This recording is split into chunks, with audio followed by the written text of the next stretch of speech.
All right, so we'll continue our conversation on the latest inflation data of 15.5% for December 2025 as released by the NBS and other burning economic issues partner and senior economist at SPM Professionals, Paul Alaje, joins the show. Thank you so much, Paul, for joining us at this time.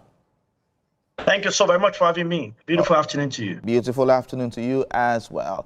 Mr. Alaje, 20 percentage points inflation drop in 1 year is almost unprecedented in Nigeria. Now, let's look at all of this now. Isn't this just a smokescreen? Or isn't it more likely that this reflects a CPI rebasing effect rather than a real easing of business and household costs? Both have happened. So, but first of all, we must say that we have seen NBS have posted that the inflation number have reduced from nearly 34%, almost 34% to 15.15%, as you mentioned in your intro, where you started the show. But here is it. We know that the Bureau of Statistics has adjusted the COICOP and also adjusted the base year of reference, 2024. Also recently, there was re-referencing of instead of monthly to now annually, as laid out by the International Monetary Fund. So these are major adjustments that have happened to Nigeria base year inflation just within a year. It would be wrong to say that inflation dropped from 34% to 15%. It will be very wrong. But it would be right to say that Nigeria inflation has adjusted from 13%, from 34% to 15%. It would be right to say that it has adjusted. And why did I say this? One, what is responsible for the reduction in inflation? One, we have seen stability in the exchange rate between 1,400 and 1,500. We have also seen a major improvement in the Nigeria reserve. These are two key things we cannot ignore. However, what contributed the most to the reduction we have seen is the change in base year effect. 2009, you and I were alive, and I believe that you have also studied the economy. Economic activity in the preceding year, or even 2009, was more robust. So comparing that with weak economy shows a major high inflation, if you like. But changing that to 2024, which was, of course, very low. January 2024 exchange rate was 1,000. So comparing the relative improvement, we show inflation is low. So I can tell you that, yes, inflation would have reduced, but would they have reduced to 15%? Well, that is not the conversation here. The conversation here will be that we have seen an adjustment from 34% to 15%. We are currently dealing with a year of outlier, where we have done referencing, we have done rebasing. It would be wrong to think that that same inflation impact that you have seen in 2024 December is what we saw in 2025. But does it mean that Bureau of Statistics have lied? That is what many people have asked me online. They've asked me at meeting presentations. Most places I've been to. The answer is this: the National Bureau of Statistics have not lied. Because we have adjusted our base year, it is normal, it is clear, it is reasonable for our inflation to adjust the same. Ordinarily, Bureau of Statistics should have adjusted this base year on a 5-year basis. That's half a decade basis. Unfortunately, for 15 years, Nigeria chose not to adjust the base year. That is why we have such cumulative effects. The recent one is that people say in November, why is inflation 14%? Now, in December, it's 15.15%. And we're now referencing that inflation has even improved rather than decreased. Now, here is the answer. What you had from beginning of the year till now was a monthly referencing. What Bureau of Statistics have done is to go back to reference the base year, which is now the annual referencing, which has now adjusted and has told us that even that November was high at 17%, and the figure today is correct at 15.15%. So if inflation is truly down to 15.15%, why do most businesses still report rising operational costs and squeezed margin? Now, is this data disconnected from economic reality? The data is an outlier data. Why I said so does not mean the data is lying. Outlier is nothing mean is lying. It means that we are in a period of adjustment. And that is why when we report it as inflation is down, we are going to run into a lot of trouble of explaining. And my people will say, you go explain tire in local parlance. Permit me to say that. Yeah. But it is right to say that inflation has adjusted. Because even for the good of our economy, it's important for us to adjust base year every 5 years. So nothing is wrong with adjusting your base year. But whether or not it would have been like this, it's another kettle of fish. So the adjustment was done, late. It should have been done much earlier. Maybe 10 years ago is when you should have had a 5-year or maximum 10 years adjustment in inflation. Referencing should have also been done when this base year was done.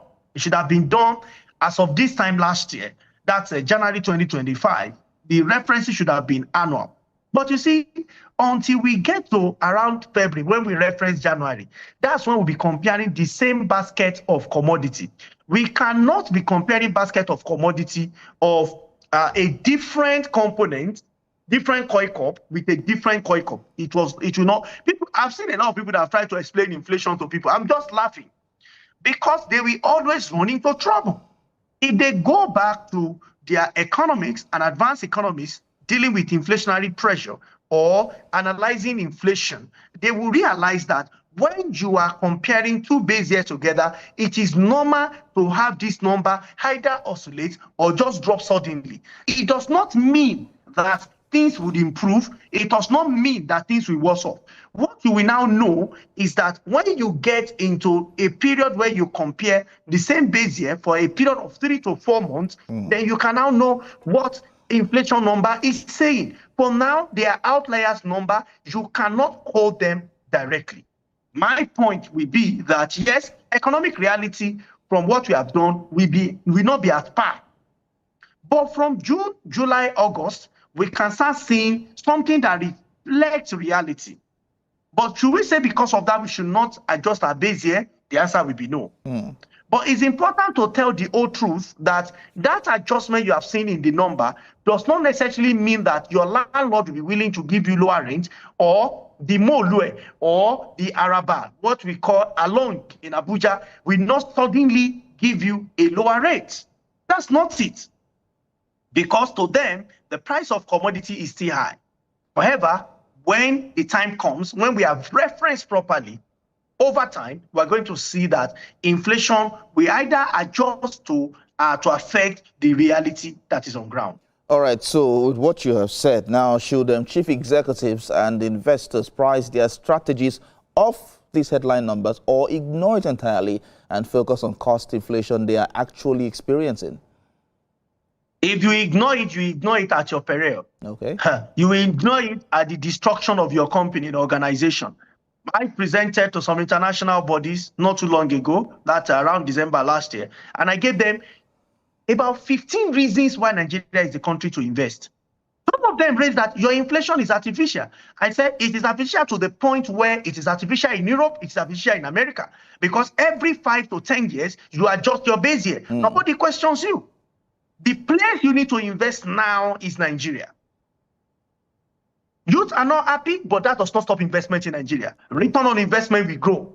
This is the place to be. That is what I've told international community. For decision makers in Nigeria, I'm talking of private sector persons in Nigeria, is that this is what the number is saying now.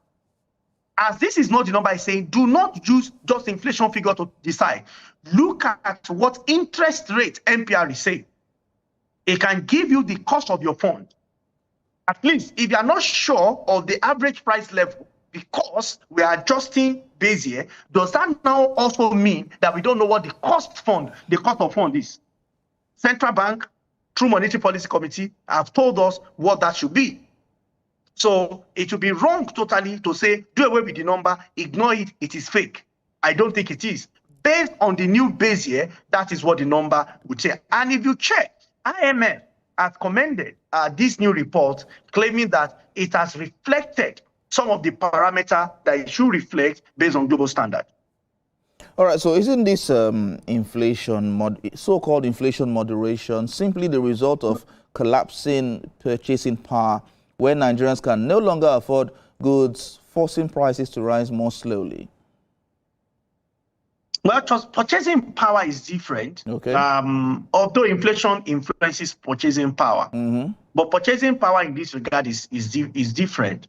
The reason is because your purchasing power will not reflect immediately in the marketplace. I think the best way to explain it is that over time, we have not adjusted our inflation to really know what the impact will be. And the truth is, if you know the cost, let me explain the cost to you.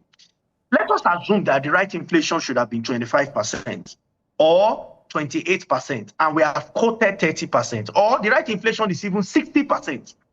Because it could have been high, it could have been low. So it mustn't necessarily mean that it should have been low. So now you are not costing rightly. You are not charging cost of fund rightly. You are not making provision for inflation rightly. The pain here is that we are doing this late, because it put a lot of pressure. The drop we have seen is so sudden, is not natural. That drop is not natural from 34 to 15. It's not natural, because nothing can really explain it in the real sense of it. So how will you attribute this? Now, from a business standpoint, is this slowing inflation a positive sign or evidence that demand is being strangled out of the economy? It's positive. No, it's positive. It's positive. Okay. No matter how we look at it, even if we use the old inflation, old base year, it should not have remained 34%. But will it have reduced to 15%? That will not be correct also. But it's positive. It's a positive direction. However, countries such as Russia that I can't remember, maybe it's 98 or 99 now, that rebased the economy, attracted a lot of investment. At the end of the day, if you ask me, as an economist, as a foremost one for that matter, what do I want for my country? Especially, I've decided and chosen to live in Nigeria, is to have investment. If investment comes to Nigeria, whichever sector, one way or the other, it will find a way of getting to what I do also. So I need to think Nigeria first. Okay, so let's talk about food inflation, which many have seen as many have said it remains the dominant driver. Doesn't this expose a fundamental failure in Nigeria's supply chain and agricultural policy, despite the headline celebration? Beyond the headline celebration, we have two fundamental challenges in food inflation. One is insecurity, production belt. Your organization, among other notable media organizations in Nigeria and international organizations for that matter, have reported high level of insecurity in the food belt area. That does not mean that our defense system have not done a lot. The truth is that the Nigerian military, army, air force, all of them have done wonderfully well. Nigeria police is also trying their best, civil defense, they are doing their best. But you see, we are dealing with a unique kind of insecurity, which I think Nigeria needs support. Nigeria needs help to combat or to win the current, what do we call it, insecurity that we're experiencing. So you see, it is not the insecurity attack directly that matters. It is the fear. It is the effect on price, effect on scarcity, effect on those who would have helped to farm that they are not. That's one. Two, the general supply chain system and things that affect it, which includes transport system, areas where we have output. By the time you get to city center and some urbanized area where data are peaked, I can tell you that prices have gone up. Why? Because there is no enough channel of distribution from the rural community to the urban center. Again, we can also use what are the modern ways of farming? Are we embracing it? My answer will be not enough. We need to embrace it enough. If we check states that have low inflation, especially as they affect the entire state, you see that some of them are not in what we want to call the sole metropolitan states. Meanwhile, the sole metropolitan states, and you will be shocked, one of them share proximity with Lagos. One of them is a major producer, major trade center in the southeast. I can tell you that their inflation, they were reported at states with high inflation. What does that mean? If we can do more with food production, even area, one of the states that reported the lowest inflation, they were recently attacked by insecurity, which means insecurity alone is not what affects inflation. We also have food inflation, I beg your pardon. We also have other things which include cost of fuel, which includes roads, which include method of farming, supply chain system. Government at the state level and federal, and especially the local government, have major roles to play. Listen, this attitude of not allowing local government to go, we eventually authors, we make our economy to be lopsided until and unless we allow local government to function and we put system and structure in place to make them function for that matter. All right, so let's talk about the central bank. Now, has it actually won the inflation fight, or has it simply crushed credit investment and SMEs to manufacture a statistical victory? Say it again, please. I'm asking that, has the central bank actually won the inflation fight, or has it simply crushed credit investment and SMEs to manufacture a statistical victory? Nigeria inflation is beyond central bank. Not many people will tell you that. Nigeria inflation is not just monetary in nature. See, if you want this inflation to drop to 5% today, bring down the price of PMS, bring it down to 200 to 300 naira, and let exchange rate go to about 500 to 700 naira. You crash inflation to single digits, between 5 to 9%. You crash inflation. So is it central bank that will do that? It has a part because of the exchange rate component. But when we import excessively, which is trade effects, so when you see inflation in nation, Nigeria economy is not a credit-based economy. We want to adopt credit-based system, credit-based rules for different economy in Europe and the Americans. But is our economy credit-based? I don't know about you, but how long do you pay for your rent? Monthly or annually? You pay annually, I guess. But your income, is it monthly or annually? Okay. I don't know how many credit cards you have, or you are spending from the money you have earned. So it's called debit card. So how can we be running a debit-based economy and be promoting a credit-based system? The economy needs to be rearranged. If you want to go to credit-based economy, this economy will expand, no doubt. But we have to do it from the root. We have to do it from the origin. Then we know that we are heading for a credit-based economy. Then what happens in America and some other areas will start happening here too. But it is stifling people, and indeed Nigerians, if the policies we are promoting, which are not bad policy in their senses, I mean, in the look of it, I beg your pardon. But we are saying that the people that we are promoting it for, in themselves, they are living in an economy that is debit-driven. That is, you earn, but you need to live. What the economy requires is that you use credit to expand. So I give you an instance. Instead of buying a mobile phone for 300,000, you could have deposited 30,000. Then the remaining money you pay over a year, or you pay over 2 years. Meanwhile, the money you have in hand today can be used to service other things. Well, no. Mobile phone is important. For instance, the least you can get is an example, is 300,000. So you are stocked. That's the challenge of a debit-based economy. So what would you do? In the operation, economic activity, what gives you income, do we also add to your own so that you can buy the phone and buy other things, especially if you are in an area that is very essential that people cannot do without. So that lopsidedness between a debit-based realities and a credit-based economy is what Nigeria has battled with over the years. All right, so with lending rates still punitive, how can businesses expand or hire, even if inflation appears to be easing on paper? Inflation may be easing because of rebase effect and a few other relative stability we have seen. But you see, easing interest rates has major implication on our reserve.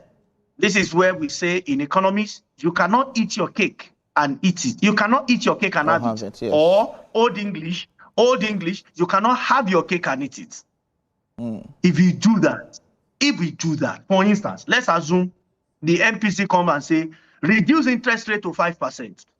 Our reserve will reduce. So what does that mean? Does that sound like devaluation is coming? Exactly. So economics is not common sense, as many are promoted.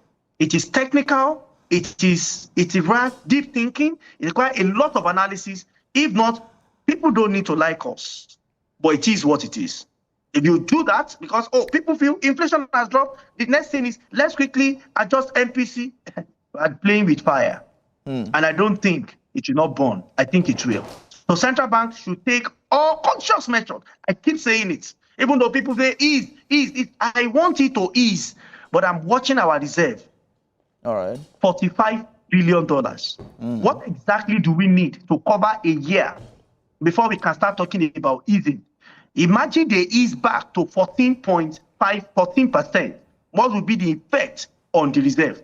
Are we now able to say that we are making more consistently for over a period of 1 to 2 years in balance of payment? Is it surplus? Balance of trade? Is it surplus? You need to maintain the two for at least a year or two, so that you can have confidence that even if you ease, your investment, foreign investment that comes through portfolio will not disappear overnight. And check the components. Are we having more investment in real sector or portfolio investment? These are decisions that must be taken before you can see that is. Do I want easing to happen immediately? Do I think we can afford the cost of easing today? I think we need to have another rethink before we take such decisions. So what will be your economic projection for the year? In terms of growth, or in terms of inflation, or in terms of unemployment, in terms of poverty, in terms of what? GDP or what? There are too many things, macroeconomic indicators. So let's talk about the macroeconomic indicators.